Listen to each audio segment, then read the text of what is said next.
Back with the Howard Stern Show. All right. Happy to be with you, too. Good to be with you, love. All right. Good morning, love. Where do we begin? We have so much to get to today. The Nambla tapes, Robin, Yeah, you can't deny me those. And I won't. You're going to have them all today. I even have the Jack Spector tapes. Oh, Jack. Oh, I'm sorry. I think Robin and Jack might have had something going on. It was never spoken about. He made it onto like NBC News. I saw that. You know, the local news. Yeah. That disc jockey guy we know. You always wonder where you're going to wind up in the obituary. Yeah, I think actually we helped. I think Jack became a bigger story after we did it on the air. I really do. You think he would have been buried had it not been for us? Yeah, I really think so. Jack Spector dying while he was on the air. He fell onto the floor, and he was in a tasteful position when he fell on the floor, by the way. Yes, he was dignified. A dignified position. We spoke to the general manager of the radio station, WHLI, who was pretty much on the scene. And I said to her, where was Jack when he died? I mean, was he slumped over in his chair? She goes, no, he was laying on the floor, but in a dignified position. Like he knew. Let me arrange myself. Do you think he arranged himself? A dignified position. Does that go through your mind? Like, look, he's lying there dead, but he is in a dignified. Well, it was. Her answer was based on my question. I said, like, what was he doing? Like, she was like trying to say, hey, Howard, it wasn't sensational. He was in a dignified position. Yeah, we were like, on his back, on his front, his eyes open. Yeah, was he on his belly with his ass up in the air? Like he fell out of a plane. Yeah, right. But a lot of credence put in dying with dignity. Everybody's into that. Me, I'd be in an undignified position. And everyone would talk about it. Legs spread. Just like that Elvis thing. Yeah, my legs would be spread, my head smashed up against a toilet bowl. That is not dignified. Body. What? People would abuse your body. Yeah, right. I always think of that woman. Remember the woman who was trying to commit suicide? And, she got herself all dolled up. Yeah. And, put on her best evening gown. And then took all of her pills and her booze and stretched out in bed. And then all of the stuff made her sick. So she had to run to the bathroom, and she was vomiting, and she drowned in the toilet. She drowned in the toilet with throw up all over. That's where they found the body. Yeah, so she was trying. Yeah. You don't want to be found that way. Nice story. But Jack Spector in a dignified position, and one of the jocks accidentally stepped on his head to get to the... No, actually, one of the jocks stepped over and got the next record on, and they tried to revive Jack, but to no avail. Yeah, I just think it's interesting that, this jockey was spinning records while they were working on Jack. Yeah, well, they were trying to revive Jack in the background. Even as the general manager said, the show must go on. The show must go on. As Jack would have wanted. Yeah, sure. Yeah, Jack wouldn't want anyone to make an announcement that maybe he had just passed away. Wouldn't you want the world to stop? Yeah, just for a second at least. I mean, that make my job seem so meaningless. Everybody says as they would have wanted it. Well, a lot of people are putting words in Jack Spector's mouth. They're saying Jack died while doing what he loved best. And I said, what was that? A fill-in shift on WHLI? You think that's what he loved the best? A fill-in shift on a Hempstead, Long Island radio station. Oh. And, of course, Jack's last song was I'm in the Mood for Love, which obviously was not true. When people say they die and they raise up to the top of the room and then they come back sometimes, imagine if he died and he floated to the top of the room and he's looking down and there's his body and people are stepping over him to start the next record. Yeah, that could have kept him from coming back. Yeah. He probably just said, this is a cold world. Yeah, this is life. Yeah, I don't want to be a part of it. His publicity photos, though, that they were showing on TV last night, because they didn't have any real footage of Jack doing his work because he wasn't the kind of disc jockey he'd go and, film. Mm-hmm. He was spinning records. So they had to rely on publicity photos. Did you see it? I'm just thinking he wasn't the kind of disc jockey you'd go and listen to either. Yeah, I mean, he was just a disc, he was a disc, but you know what? A very good disc jockey. Yes, he was great at his craft. Yeah, I mean, they even played some of his old tapes. He was like, da-da-da-da-da. WMCA, and he was like, good morning, everybody. Jake with ya. He did call himself Jake on the air. Good morning, everybody. Jake with ya. Hey. He was like really good at that. There's a certain talent to that. Bum, bum, bum, bum, bum. Coming in at number 12, Jake with ya. WMCA good guys. Good morning, love. One of those kind of shows. Sure. But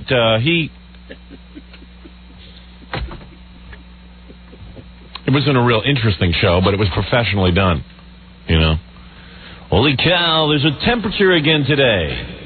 It's 37. Wow. Whoa. Hey, this is wacky. But he was real good at that, and he liked doing it. But toward the end of his career, he was on a Hempstead, Long Island radio station. He also did some fill-in work at CBS FM. Oh, he did? Well, that's good. But some of the publicity photos they were using on him yesterday were a little disturbing. Why? Because they showed him wearing like a bad hairpiece and, his glass eye. Whoever did the photography really focused in on his glass eye. I mean, no kidding. I mean, you couldn't miss it. It was like one giant eye and a little tiny eye. Like the regular eye was like normal size. Right. And the glass eye was like huge, always dilated. Oh, dear. For the pictures, you think they would have matched up the pupils. Crying out loud. I was not happy with the picture presentation on the news yesterday. You think Jack, as a glasses man, would have worn more glasses? He did have a glasses business. Anyway, we got a lot of cool stuff for you today. I know everyone's been calling in about the Nambla tapes and listening to the tapes of Gorilla making his college appearance. Yeah. But today's the day to do it. I've got it all mapped out. I have a grid, Robin, for the show today. You finally did it. You went to the grid. Yeah, I was going to take some phone calls, but our phones are amazingly dead. Look at that. Nobody's on the phone? The phone broke? Everybody's gone. Hey, what is the phone number here? Oh, it's different in every city. Yeah, the one here is 955-9292. Is it? Mm-hmm. How do you know that? I've been here a while. Yeah, but I don't even know that. I'm a disc jockey. But I've heard people say it, I suppose. Give us a call, love, at 955-9292. That's a 212 area code. Good morning. I even have the Jack Spector phony phone calls. Well, when are we going to do our tribute? Hey, look at our phones. They're all dead. Oh, there goes the line. This is actually like one phone ringing. What is it, Baba Booey? I just listened to the Jack Spector calls. Yeah. There's two of them. Yeah. But I don't know if we should. I don't know if we should mention this. One of them is really funny. You didn't actually make the call. It was something you just took credit for. It was making Jack crazy. Yeah, right. You heard some nutty caller, and then you played it and said, "Oh, I called Jack last night." Yeah. Well, we'll play the real one that I did, and then we'll do that. Right. Okay. I remember doing that now. We used to just yank Jack all the time. I'm surprised Jack didn't die of a heart attack at NBC. Every time there was a call that he liked, I'd say I made it. There wasn't really any leverage in being our friend. You got treated badly. Yeah, I know. Anyway. And then it was like, he'd come to me and go, Howard, you didn't really make that call, did you? I go, yeah, of course I did. You're on the air. Hello? You're on the air with Jake. Hi, you're on the air. Hi, you're on the air. Hello? Yeah. Yes, you're on the air. Good morning. Good morning. Okay, thank you for the call. What, is he following the script from that Playboy interview? Yeah, I think so. You're on the air. Hello, Howard? Yeah, hi. Can I speak to Howard? No. Yes? Who's laughing there? What? Is Howard there? Yes, this is Howard. That's not Howard. Put Howard on. What? Put Howard on. Come on. No, this is Howard. You're on the air. Stop playing games. No, you're on the air. I have my radio on low. I can hear it. I'm not on. Are you Corky? Stop playing games. Come on, you're on the air. Seriously. Robin, say something so she knows. Hello, that you are on the air. Would you trust me? It's not Robin. Oh. Come on, please. I'm going to hang up on you. Who do you think is on the phone with two people? It's not Robin.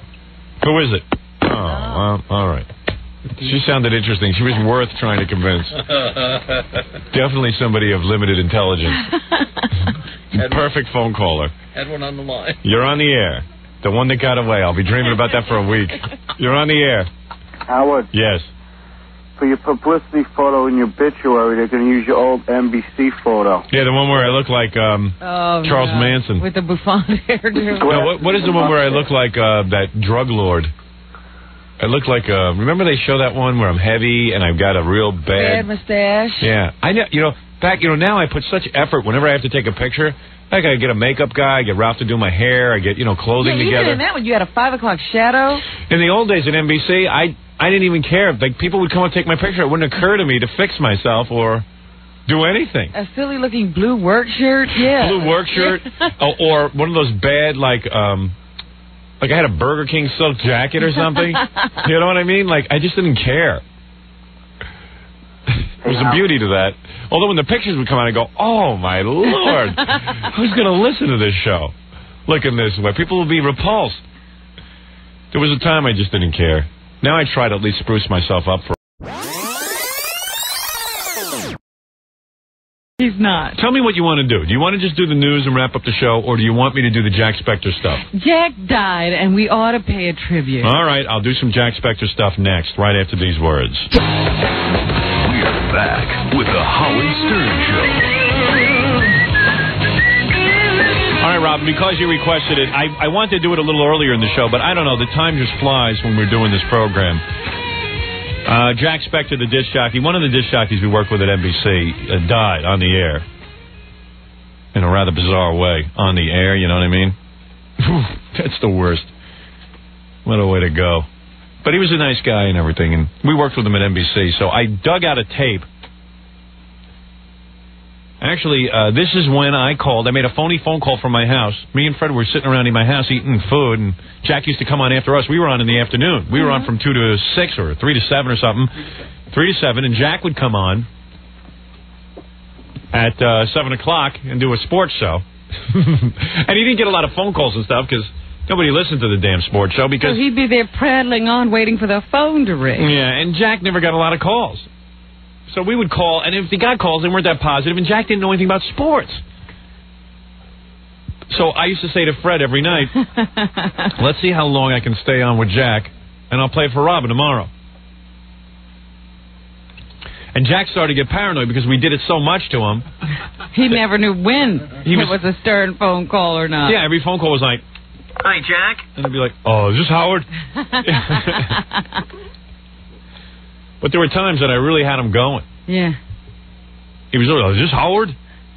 But he really didn't know this was me until I told him the next day, and we had a good laugh about it, but he was a little pissed. He was crushed because this was like... guy had really loved him. But one of the things I know how to do is make a radio phone call. You know what I mean? I know how to be an interesting guest. I'm pretty good at that. Well, not only that, but you had really lathered him up, and he'd been having a rough time. Yeah, and you could say that, I'm a professional guest in the sense that, I'm a guy who goes on Letterman and Tonight Show, and I have a certain expertise in being a guest, so... Sure, it wasn't hard for you to stay on a long time with Jack. Yes, and since I do a radio show of my own, I know it appeals to someone that's a caller. But the thing that was most poignant about this, I mean, the man almost melted because you were being so complimentary. He was a guy who liked to get his ass kissed. Even I would have hung up at some point. There was a little too much ass kissing going on.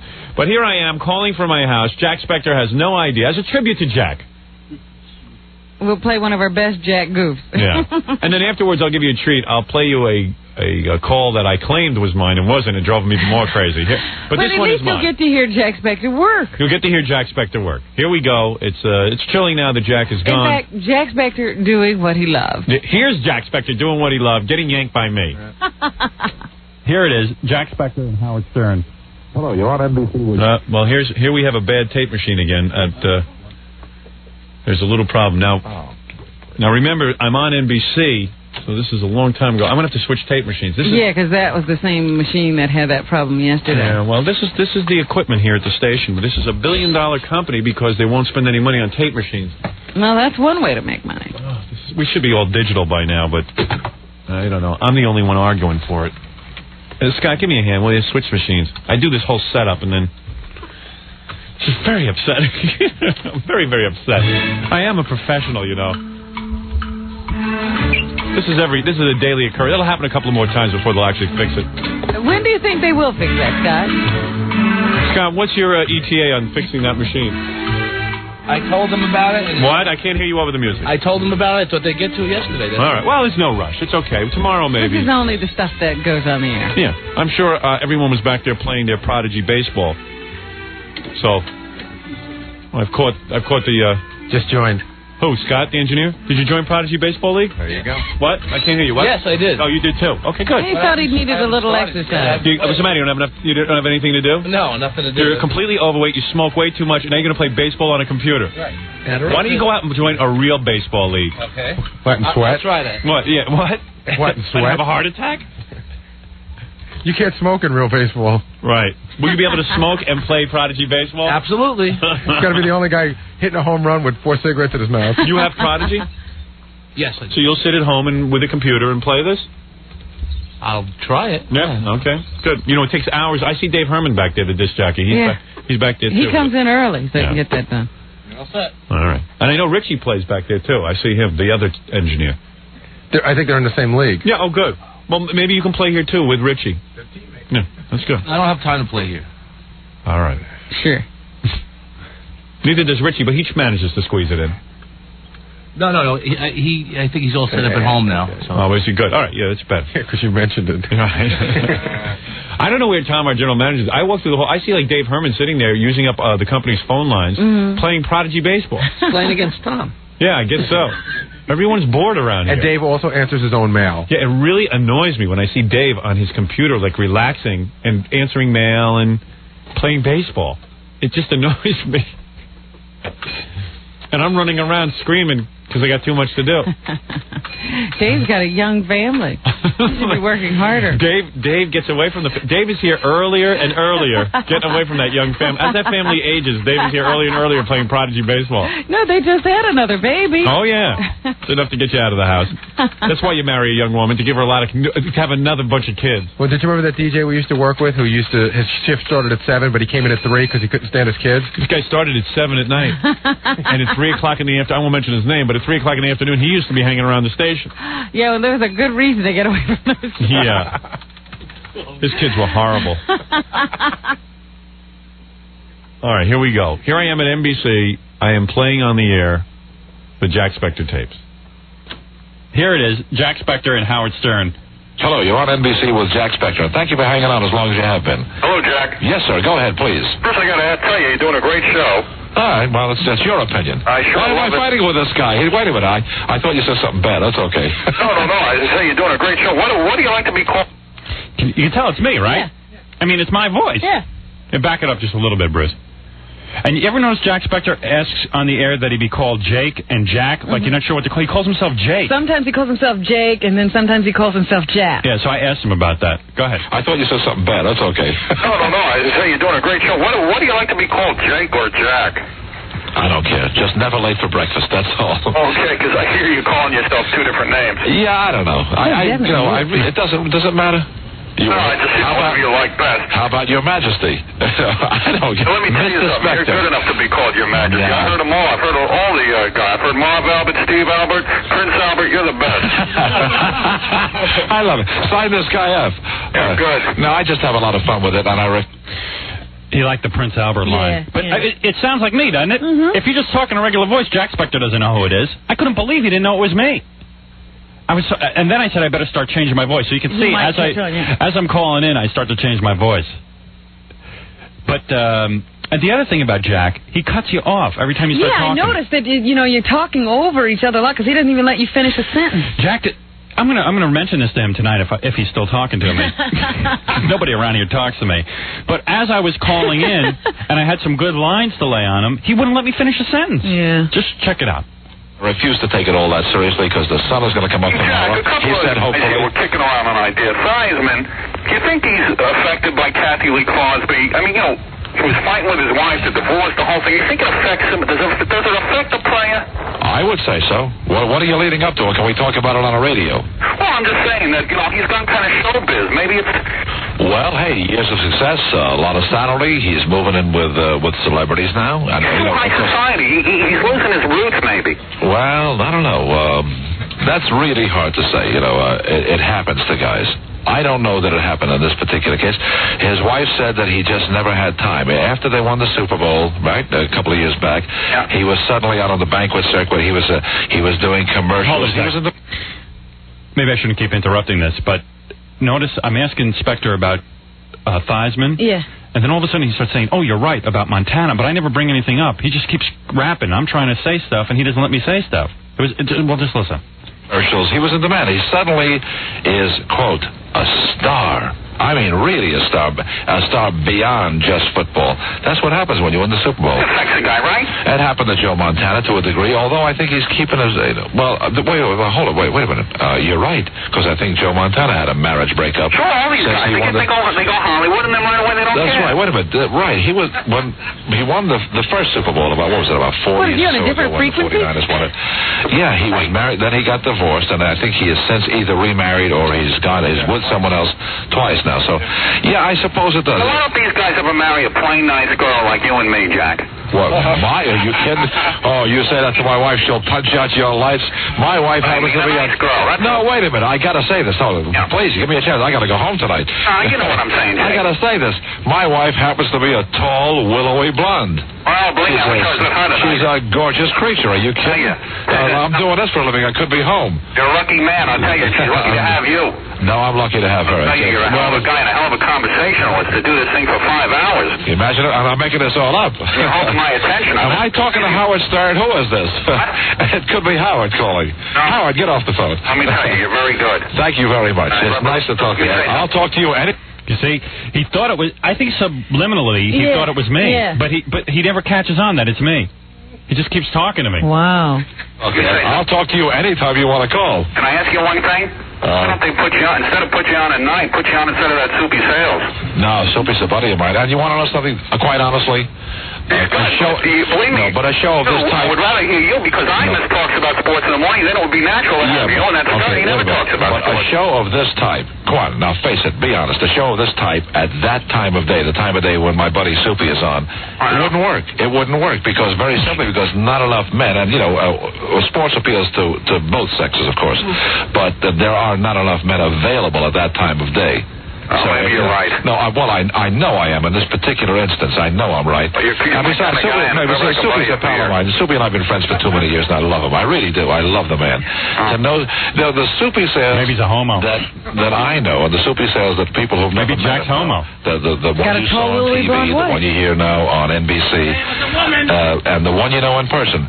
It's the same guy. He doesn't change. That's Soupy. All right. That's the way he is, and you got to love him. Can I say something, Jack? Yes, sir. Don't take this the wrong way, but... You're selling yourself short. The women like... No. I don't sell myself short at all. I'm good, and I know I'm good. You got a deep voice, and you sound good.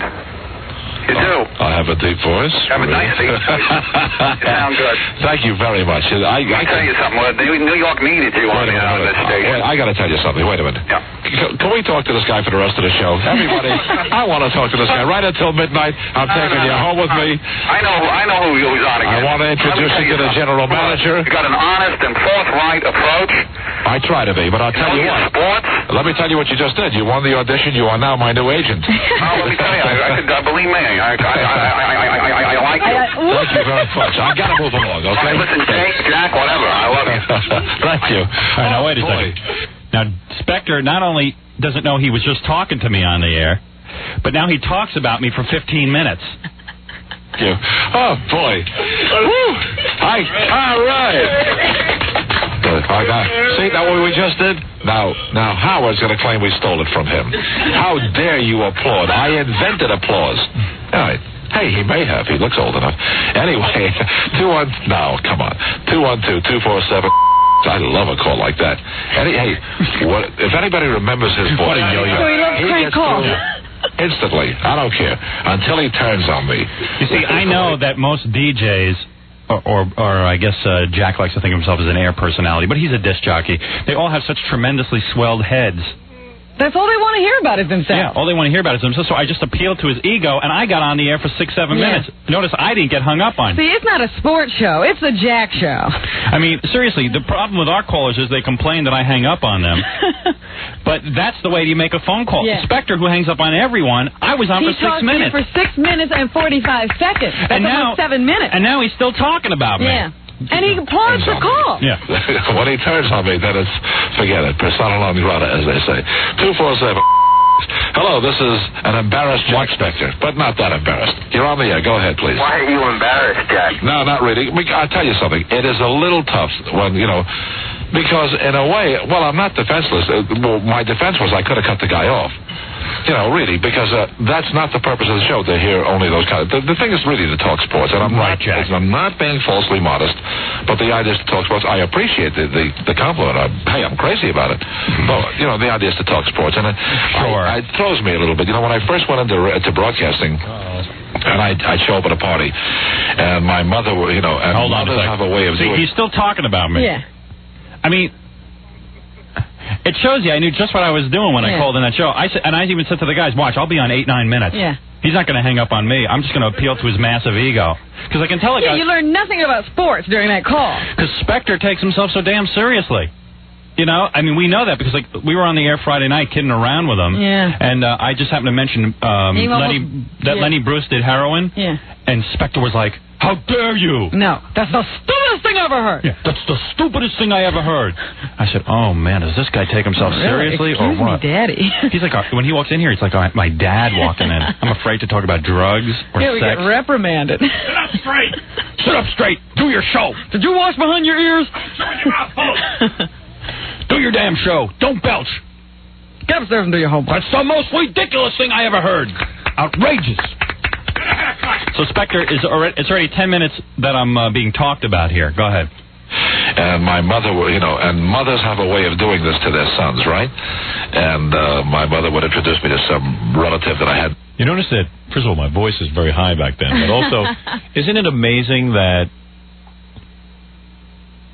you know, as I listen to this, Jack never really did get around to talking about sports because they didn't know anything about sports. Now he's talking about his mother. He talks about his wife, his mother, his dog. And he wouldn't say a bad word even about Soupy. My good buddy Soupy. My good buddy Soupy. Now, and see how wrong he was. The sports wouldn't work in the middle of the day. Yeah. Got a whole sports station. There you go. Jack never knew. I know I'm right about this. Wait, John Sterling was on, like, WMCA for 10 years doing sports in the middle of the day. I know. Well, Jack's kind of show wouldn't have worked. Come on, the guy's dead. Trust me on this one. I know what I'm talking about. Seen in years, I forgot what they looked like. It was like 10 years back. There's my son. Remember him? He's a disc jockey. Go. He's just rambling. Be a disc jockey. Talk like a disc jockey. And, you know, I don't know what to do. You know, what do you do in a situation like that? You're around family and friends. I don't even know what he's talking about. When I first came back to New York, I'd been a disc jockey in Chicago. When I first came back to New York, an uncle of mine, my uncle, he's got a phone caller there, asked me for my autograph. You believe this? I can't believe he belched like that. What are you talking about? You're my uncle. He doesn't even stop talking when he does it. No. And he got very indignant. He got very angry. I'm surprised he didn't die right then during this monologue. He never took a breath. No. He says, became a star and walked away from me. True story. It really happened. He wouldn't talk to me after that. He thought I stiffed him. My own uncle. Anyway, what's on your mind? Go ahead. Jack, someplace in my record books, I probably have an autograph of yours as well. And I got all the callers to start calling in and complimenting him. I turned the tide. They figured out, hey, this is the way to get on the phone with Jack. Jack, White. They were like, Jack, don't be embarrassed. Your end fell off there. Oh my God. Jack, don't be embarrassed. It's really, it's really true. You're the greatest. And the whole time I'm doing it, I'm going, man, if Spectre only knew he was talking to me. Just wait till we're going to tell him tonight when he comes up? Well, he probably knows already now. He was brokenhearted. You really ought to play this other phone call. It's only a minute and a half long, and it's so worth it. Let me get it queued up for you. Okay. Got to hear this. Just, as long as we're doing our Jack Spectre tribute, let me... This was the magic that was Jack Spectre. He was hired to do a sports show and had no idea. So what I used to do was, now that I'd gotten through a couple of times and made phony phone calls to Jack, he was getting real paranoid. So whenever I used to hear phone calls that I thought were particularly goofy, I'd come in the next day and claim that I made them. And that drove him even more nuts. Go ahead, Bruce, play it. Hello, you're on the radio with John Bertrand. Go ahead, please. Hello there. Hello, go ahead. Are you there? Go ahead, yes, you're on with John Bertrand. Hello, sir. I want to talk to you Hold on, let me set this up. I did this. Hello, sir. I want to tell you about... Jack had some guy on, some boating guy. Yeah. So some guy who like rows boats and was saying how it could apply to everyone's life. It's a real positive thing to like row a boat. Yeah, most boaters feel that way. Like it's real positive, So if you have unbelievable goals, you can see you can attain them and all this crap. But rowing a boat, of course, is the perfect analogy. So the guy asked for questions, and then I asked a question so screwed up, like Jack spends 10 minutes interpreting the damn thing. And listen to this. I want to talk to you about sailboat racing, but not about the type of sailboat that you use in the America Cup race. That's okay. In sailboat racing. Yes, sir. Go ahead. Does Australia ever race sailboats against the Commonwealth countries of Great Britain, meaning India, Canada, Bermuda, South Africa, Malaysia, Burma, and so forth? That's a really strange question. I would never have figured I'd ever have that asked in the United States of America. But there you go. The answer no. And then they hang up on me. And then the guy talks for 20 minutes and they hang up on me. Oh, no. So I would do that on the air. Meanwhile, I didn't make that phone call. But, that's the caliber of guests he would get. Yeah. Here you are sitting there trying to attract a mainstream audience. Yeah. Well, so that would drive Jack Spector nuts because then he'd come in and go, "You son of a bitch, you made that call? I didn't know what the hell you were talking about." And then I'd never tell him that it wasn't me. It was like Crank Yanking 101. That was the name of the course. Just yanking his crank all day and night. Did he commute? I don't know. Why do you ask? I'm just wondering if each day on his way to work, if he'd find out whether... He must have, because he knew. He knew what I had done. I mean, he would come in all steamed and red-faced. And every day he waited for the news. Yeah. And we'd forget about it, that we had done it earlier, and Robin and I would just be doing our show, and then all of a sudden an angry Jack Spector would walk in. It was funny the first time. Right. Yeah. Now you're making calls that are boring. But he did get to be so paranoid that half of his callers he questioned. Yeah. Because I got bored after a while and stopped making the phone calls, and he still thought for months that... And then they canceled the show. Are you Howard Stern? Is this Howard Stern? We're on here. And then he'd have... Like, it was such a weird show. He had sports no one was interested in because he didn't know anything about mainstream sports. Yeah. I mean, here we have all these baseball and football teams and basketball teams, and he's got a boater. Yeah, a boating guy. But you were right. You used to tease him all the time about the quality of the phone calls, and they were all the same. It was all like 12-year-old kids. Yeah. And they would say, who is a better center fielder, Willie Mays or Mickey Mantle? Well, that's why sports stations in general don't do well, because eventually all sports talk shows end up in the mud. It's just a limited thing. How many times can you answer? Hey, Jack. Were you watching, hey, Mad Dog, were you watching when Mickey Mantle, years ago, who was better, actually, Mickey Mantle or this new kid on the Yankees? They ask all these hypothetical questions. They used to ask who would win in a fight, Joe Louis or Muhammad Ali? That's a big topic on sports stations. If you had Joe Louis or Muhammad Ali in the ring, let's say they got them together. Well, they've done many computer studies. They actually put all the statistics in, and Joe Louis always wins. How can you say that, though? Ali had the speed, the quickness, and in a sense, he invented his own style. Well, yeah, but pound for pound, you put these two guys up against each other statistically. Yeah, but Joe Louis had different opponents. How could you say that? His statistics are naturally going to be better. He fought lesser-known fighters, you see. And it's just... Yeah, and it'll be, Marciano was never defeated. Yeah, right. Yeah, but Jack, Marciano was never defeated, was he? Yes, that's true, but Marciano fought in a different era. How many times do I have to say this? Listen, we're going to have to move along, okay? He's moving along because he has to get to another dumb sports question. Listen, No, but I would call Jack Spector with cool questions to make it interesting, because I knew he knew nothing about sports, so I'd make it sort of like show business. I'd be like... Right, it would never be about specific... No, because I know nothing about sports either, so I'd be like, Jack, tell me in a fight, and better yet, in a foot race, Julius Caesar versus Carol Burnett. Who would win? Well, that's interesting. Jack, if Lou Gehrig didn't get that disease, but instead, let's say, had a wooden leg or something, and continued to play, would he still have been the luckiest guy in the world? Oh, that's a very rude question. Sometimes on those shows you hear guys just call up and they go, All right, let's talk hockey. Central Division. Right, yeah. Okay, Islanders, what do you think? You know what that attitude is? It's like, hey, I'm a good caller now. Let's get to it. Let's, And it's all about testing the guy on the air and seeing how much he knows. Right. And I'm trying to trip him up with some knowledge that he might not know. But Jack, of course, didn't have much sports knowledge, which I never could figure out why they hired him to be the sports guy. And he never knew about sports happening today. He knew about sports that happened 500 years ago. Yeah. Oh, well. Well, in Ebbets Field. Boy, this is some tribute. Well, anyway, we like Jack. He was great. He was a fun guy. And you know what Jack's other claim to fame? And a very caring guy, actually. You know what Jack's other claim to fame was? What? He was tight with the Four Seasons. Is that right? And his daughter, what was his daughter? Sherry. Sherry, as in Sherry Baby. Yeah, and didn't they actually have a different name for that song? Right, and Jack suggested Sherry. Yeah. What's the matter with you, dummy? Why don't you call it Sherry? Sherry Baby. That one. See, Jack had something to do with that. You didn't know that, Robin. Oh, see, there's information I got that even I didn't know. I see a whole hour tribute to Jack Spector on Channel 4 tonight.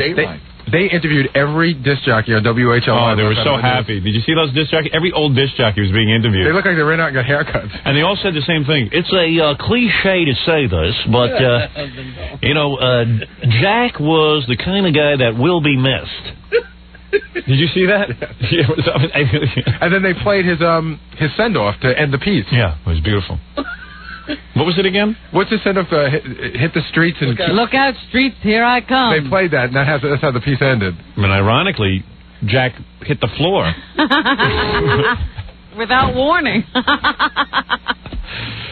It is ironic, isn't it? Look out, streets, here I come.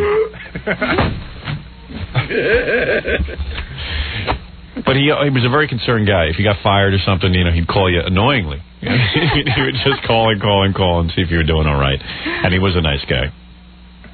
And he wasn't that obnoxious, like most disc jockeys. So I'd like to say one last time, Robin. What? Look out, streets. Here I come.